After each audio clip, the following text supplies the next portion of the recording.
What's up, everybody? Now it's time to talk about Ito Junin Collection Episode 3. Now, the first two episodes was really scary to watch. They were so scary that it was kind of like jump out of your feet type scary. But in episode 3, it wasn't that scary. I mean, it was cheesy. And in fact, episode 3 of Ito Junin Collection was, let's just say it was cheesy. Let's just say it was intense and scary. You know what I mean? It wasn't that of a hype episode. It was, but not as scary as like, oh my god type thing. Nah. It was more like, kind of chills down your spine type thing. So you don't really see that much. But I like to talk about episode 3 again. So let me get you this. Episode 3, they split into two separate parts.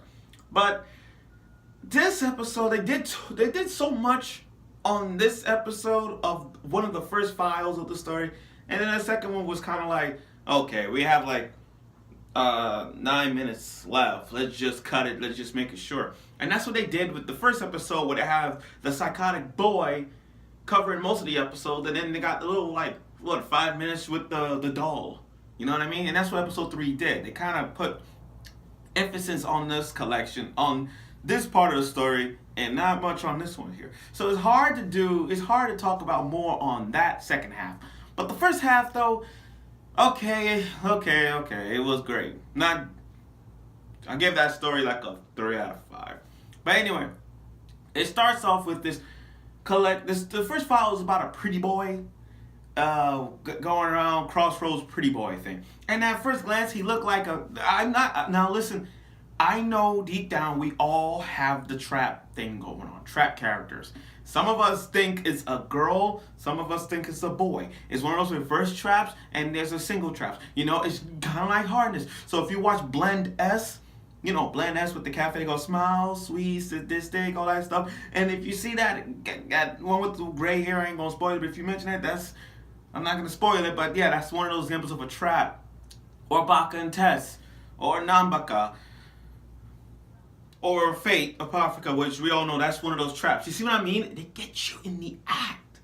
So basically, back to what I was saying. So, imagine you want to get a fortune teller. Imagine you want to know the future, the future of love. So you goes on the sidewalk, and at every side of a foggy sidewalk, this Crossroads pretty boy with red lipstick comes in with eyes like the Undertaker with all wide eyes and lipstick, telling you you'll find love one day, you ain't gonna find love, that kind of thing. And it's so tempting. Like you're going to it's like going door to door. It's like going outside in the streets asking for money. You know what I mean? That's stupid. What business does he have? What fortune teller business does this person have? He doesn't. So anyway, that's how that is. So basically, the boy comes into new school. He moves back to his hometown after 8 years. And 8 years, he met a lot of people. He got new friends. Actually, he met one of his old friends he knew in kindergarten. And the reason he moved back is because something drastically happened to him. Like, when he was a kid, he just met this randomly tall woman saying, "Oh, I'm pregnant. But this guy has a mother and a child. But me, I have his child. What should I do?" And him himself as a little boy saying, "You should not date him, idiot, all that stuff. You should leave him alone." And I'm like, whoa, that's fucked up. But it's fucked up. It's funny. It's funny though how this mature woman. So this crazy woman is getting advice from a little boy about love. Really? You're asking a little kid about love?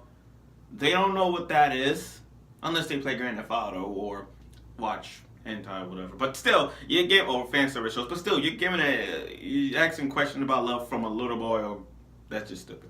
And then he goes to that same spot, and he found out that that the woman died giving birth. Not died giving birth. She died committing suicide. So it's like, so that's kind of funny right there. Now. Oh yeah. So now her best friend, she was a sweet, innocent young lady, But then she became a future diary status, if you catch my drift. She literally became a yandere at some point, just stalking the hell out of him. Like, what the fuck? And it's stupid because she just like, oh, I know these two are together, but let me go ask the pretty boy, Crossroads pretty boy. So he meets him, and as he walked by, he said, you should find love for yourself. And that opens the door for her best friend saying, oh, I loved him so much, I'm going to praise him because I'm like, what the fuck? Oh, and what plot twist this was, that we found out that what plot twist this was, to find out that his friend, that's her aunt that died. So that was like a huge plot twist. I'm like, what plot twist? That was like, from that point, I'm like, holy shit, that happened. I didn't see that coming. But anyway, back to her friend. Her friend became a crazy, psychotic bitch. Stalking bitch. Like I don't even know how to begin. Like, she just tried to confess so many countless times, walking behind him, making lunches for him, following him. He was stalking him to the core that we've seen a lot of anime characters. We've seen a lot of anime female characters in the show that just transform from a sweet, innocent girl to a yandere stalking type BS. And that's what we're seeing from this scary show. So she's stalking him, her up, she being pale, she got all that thing. She's like, I made laundry, all this up. And now he's over there, he's confessing like, I love Midori. I love her. Don't get me wrong, you're an attractive girl, but I love her. And then he trying to find this cross pretty boy thing, and then he sees every girl who committed suicide just standing there, like everything ripped up from the neck, from the waist down. And the girl, she got a box cutter, and I thought she was gonna kill him, but she actually committed suicide. And I'm like, oh shit. See what I mean? Intensify. This is an example of intensify. So he trying to find her, and he's all pale looking himself. He finds her, but he sees the dead girl, the dead woman that was talked about 8 years ago, pointing in the direction where he got. And then everywhere he goes, he sees all the girls who committed suicide, just death, covering their faces, asking the question like, "What is love? Can I find love?" It was intense. But long story short of that, they couldn't find him, because when Midori trying to find him, the whole thing, he not only vanished, but the fog was gone.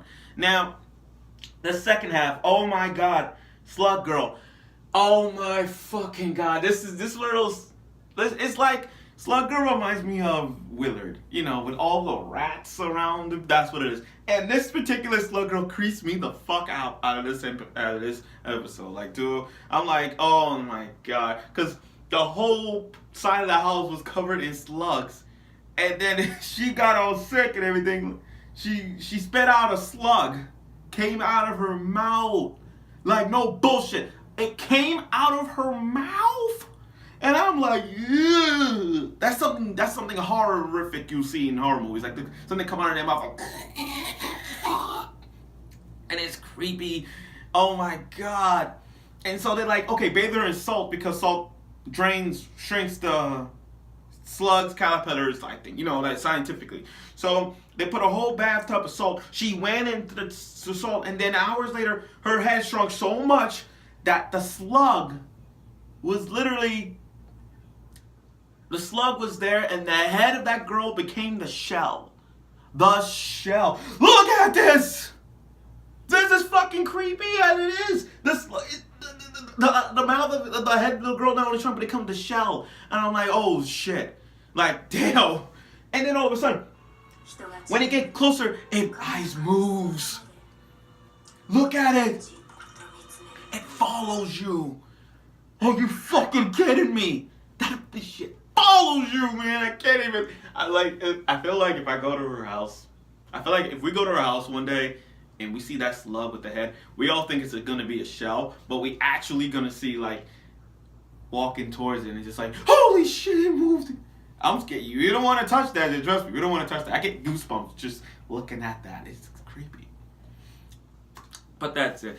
So anyway, like I said, episode 3 was decent. It wasn't hype scary as the first two, but it was intense more than scary. That's how I seen episode 3. So it wasn't that about it was just like, holy shit. Pretty much it. So tune in next week for episode 4 of Itojin Collection.